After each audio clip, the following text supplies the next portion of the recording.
स्वागत है दोस्तों आपका राजस्थान की डेली हिंदी न्यूज में। आज तारीख 9 जनवरी 2026। राजस्थान की भजनलाल सरकार ने लिया बड़ा फैसला। अब महिलाओं के बैंक खातों में आएंगे योजनाओं के सीधे पैसे। किसानों को भी मिलेगी बड़ी राहत और साथ ही छात्रों के लिए भी आई है बड़ी खुशखबरी। यानी इस बार हर वर्ग से जुड़े लोगों को कुछ ना कुछ बड़ा फायदा मिलने जा रहा है, क्योंकि आज सरकार के फैसले बदल सकते हैं आपकी जिंदगी का हिसाब किताब। तो बने रहिए इस वीडियो के आखिर तक, क्योंकि आगे हम बताने जा रहे हैं राजस्थान की आज की 50 सबसे बड़ी फटाफट और काम की खबरें, जो हर नागरिक को जाननी आवश्यक है। अगर आपने इस वीडियो को जरा सा भी मिस किया तो फिर आप उन सभी लाभों से वंचित रह जाएंगे जो आपको मिलने चाहिए। तो चलिए जानते हैं उन तमाम 50 बड़ी फटाफट खबरों को सिर्फ कुछ मिनटों में। कोटा में चोर की मजेदार दुर्घटना। कोटा राजस्थान में एक चोर घर में चोरी करने घुसा, लेकिन रसोई के एग्जॉस्ट फैन शाफ्ट में बुरी तरह फंस गया। आधी रात की घटना में चोर की योजना हास्यास्पद रूप से विफल हो गई और वीडियो वायरल हो रहा है। राजस्थान में पेंशनरों के लिए चेहरे की पहचान की समस्या। राजस्थान सरकार की फेशियल ऑथेंटिकेशन नीति से कई पेंशनर पीछे छूट रहे हैं। आधार डिजिटल आईडी की ये प्रक्रिया कई बुजुर्गों के लिए मुश्किल साबित हो रही है, जिससे उनकी पेंशन प्रभावित हो रही है। राजस्थान में दलित आदिवासी भूमि हड़पने का बड़ा मामला। राजस्थान में 637 एकड़ भूमि और 125 अदालती मामलों में दलित आदिवासी भूमि हड़पने का खुलासा। जाली दस्तावेजों और सरकारी मिलीभगत से ये घोटाला सामने आया। हनुमानगढ़ में एथेनॉल फैक्ट्री विरोध। हनुमानगढ़ के राठी में dune ethanol private limited factory के खिलाफ बुधवार को महापंचायत हुई। किसान नेता जोगिंदर सिंह उग्राहा के नेतृत्व में किसान संगरिया की धान मंडी पहुंचे, जहां हनुमानगढ़, श्रीगंगानगर, हरियाणा और पंजाब से किसान शामिल हुए। प्रशासन ने इंटरनेट बंद कर धारा 163 लागू की। किसानों ने MOU रद्द करने, मुकदमे वापस लेने की मांग की और 11 फरवरी को टब्बी के तलवाड़ा गांव में फिर महापंचायत का ऐलान किया। मुख्यमंत्री का विकसित भारत मिशन पर बयान। मुख्यमंत्री भजनलाल शर्मा ने कहा कि प्रधानमंत्री मोदी के नेतृत्व में केंद्र सरकार विकसित भारत गारंटी रोजगार और आजीविका मिशन VBG रामजी अधिनियम 2025 लाई है। उन्होंने कांग्रेस पर मनरेगा में भ्रष्टाचार का आरोप लगाया और कहा कि नई योजना में रोजगार गारंटी 100 से बढ़ाकर 125 दिन की गई है।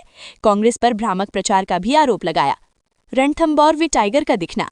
रणथंभौर क्षेत्र से सटे गांव में एक टाइगर खेतों में आया, जहां एक युवक ने 100 मीटर से वीडियो बनाया। टाइगर झाड़ियों में गायब हो गया। वीडियो वन विभाग को भेजा गया, जिसने लोगों से बाहर न निकलने की अपील की।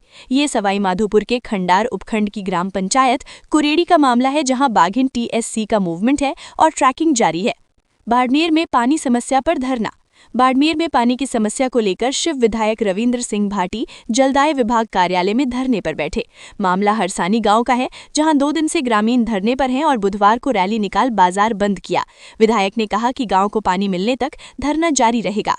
फर्जी डिग्री रैकेट का पर्दाफाश। राजस्थान पुलिस की SOG ने फायरमैन और लाइब्रेरियन परीक्षाओं में फर्जी डिग्रियां बांटने वाले रैकेट का खुलासा किया। भारत सेवक समाज से जुड़ी फर्जी यूनिवर्सिटी के डायरेक्टर अरुण सागबेसन को चेन्नई से गिरफ्तार किया। कॉलेज बिना मान्यता चल रहा था, व्हाट्सएप से रैकेट संचालित था। 100 से प्लस कोर्स थे, हजारों डिग्रियां और 7000 संस्थानों की फर्जी एफिलिएशन जांच में है। हाईकोर्ट का शिक्षकों ट्रांसफर पर ऑर्डर। राजस्थान हाईकोर्ट ने स्पष्ट ट्रांसफर पॉलिसी के अभाव में शैक्षणिक सत्र बीच शिक्षकों के तबादलों पर टिप्पणी की। जस्टिस अशोक जैन ने प्रिंसिपल हरगोविंद मीणा के ट्रांसफर पर रोक लगाई और कहा कि सरकार प्रशासकीय मनमानी से शिक्षा चलाती है, जो गंभीर चूक है। जोधपुर में चोरी मोबाइल बरामद। जोधपुर पुलिस कमिश्नरेट ने तकनीक से 29 लाख रुपए के 105 चोरी गुमशुदा मोबाइल बरामद किए। संचार साथी CEIR पोर्टल की मदद से साइबर सेल और पश्चिम जिला पुलिस ने काम किया। मोबाइल मालिकों को लौटाए गए, लोगों ने सराहा। जोधपुर में वंदे भारत डिपो निर्माण। जोधपुर में वंदे भारत ट्रेनों के रखरखाव के लिए अत्याधुनिक डिपो 70% तैयार है। भगत की कोठी स्टेशन पास बन रहा, 800 करोड़ रुपए से ज्यादा लागत, रशियन तकनीक का उपयोग। DRM अनुराग त्रिपाठी ने कहा कि 4 प्रस्तावित डिपो में जोधपुर सबसे आगे है। BAP विधायक से पूछताछ। विधानसभा में सवालों के बदले रिश्वत लेने के आरोप में गिरफ्तार BAP विधायक जय पटेल से सदाचार समिति ने पूछताछ की। ACB अधिकारी ने कहा कि अगले सप्ताह चार्जशीट दाखिल होगी। समिति अध्यक्ष कैलाश वर्मा ने कहा कि जांच जारी रहेगी, जरूरत पर दोबारा बुलाएंगे। पटेल को 4 मई 2025 को 20 लाख रुपए रिश्वत लेते गिरफ्तार किया गया था। हरियाणा राजस्थान प्रदूषण विवाद समाधान। हरियाणा और राजस्थान के बीच गंदे पानी औद्योगिक प्रदूषण विवाद पर दिल्ली बैठक में 450 करोड़ रुपए योजना मंजूर। केंद्रीय मंत्री नितिन गडकरी की अध्यक्षता में भिवाड़ी से धारूहेड़ा के जहरीले कचरे और मसानी बैराज समस्या पर सहमति। मुख्यमंत्री भजनलाल शर्मा सहित मंत्री शामिल। सर्दी के कारण स्कूल अवकाश। सर्दी और कोहरे से राजस्थान के 24 जिलों में गुरुवार को स्कूल बंद। जोधपुर और जैसलमेर में समय सुबह 10 से शाम 4 तक। बुधवार को जयपुर आदि में विजिबिलिटी 0, 8 फ्लाइट प्रभावित। माउंट आबू आदि में तापमान 5 डिग्री से नीचे। दौसा में हाईवे पर टेम्पो बाइक टक्कर। जालौर में स्थानीय अवकाश। जालौर कलेक्टर डॉक्टर प्रदीप गवांडे ने 2026 के लिए 2 स्थानीय अवकाश घोषित किए। 11 मार्च शीतला सप्तमी मेला और 14 सितंबर गणेश चतुर्थी। शक संवत 1947-1948 में लागू, सभी कार्यालयों पर मान्य। बीकानेर में स्कूल अवकाश। बीकानेर कलेक्टर नम्रता वृष्णि ने शीतलहर से कक्षा 1 से 8 के लिए 8 से 10 जनवरी तक अवकाश घोषित किया। 11 जनवरी रविवार स्कूल 12 से खुलेंगे। कक्षा 9 से 12 के लिए समय 10 AM से 3 PM। सरकारी प्राइवेट स्कूल, आंगनबाड़ी, मदरसा पर लागू, केवल छात्रों के लिए स्टाफ नियमित। बांसवाड़ा में खाद्य सुरक्षा वसूली।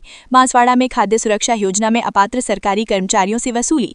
अब तक करोड़ों रुपए वसूले गए। 2374 परिवारों से 5 करोड़ रुपए से ज्यादा शेष। नोटिस जारी, कुछ रसीद नहीं दे पा रहे हैं, सख्त कार्रवाई के संकेत। कोटा में कांग्रेस नेता का हमला। कांग्रेस नेता प्रहलाद गुंजल ने बीजेपी सरकार पर आरोप लगाया कि 2 वर्षों में सिर्फ वादे, हालात बदतर। जनहित मुद्दों से ध्यान भटका, कोटा बर्बाद। कांग्रेस की पोल खोल रैली में कार्यकर्ता शामिल। जयपुर SMS अस्पताल में नई SOP। SMS अस्पताल आगजनी के बाद सरकार ने चिकित्सा शिक्षा PWD विभाग से SOP लागू। 12 जिला अस्पतालों सहित सभी राजकीय मेडिकल कॉलेज अस्पतालों में PWD चौकी। 24 घंटे प्लम्बर और इलेक्ट्रिशियन, दिन में कारपेंटर और वेल्डर। हादसों को रोकने के लिए उदयपुर पर्यटन आंकड़े 2025 में उदयपुर में 21,57,807 पर्यटक आए, जिसमें 19,96,700 घरेलू और 16,187 विदेशी पर्यटक शामिल थे। 2018 से 2 गुना। 2019 के बाद विदेशी पर्यटकों में सुधार। घरेलू में 7.6%, विदेशी में 3.7% बढ़ोतरी। दिसंबर में सबसे ज्यादा, अप्रैल में कम। कोटा में धीरेन्द्र शास्त्री की रामकथा। बागेश्वर धाम के आचार्य धीरेन्द्र शास्त्री 23 से 25 जनवरी को कोटा के रामगंज मंडी में रामकथा करेंगे। 500 बीघा जमीन समतल, 100 बीघा पांडाल, 5 लाख श्रद्धालु अनुमानित। मंत्री मदन दिलावर ने गोवंश संरक्षण पर चर्चा की। आचार्य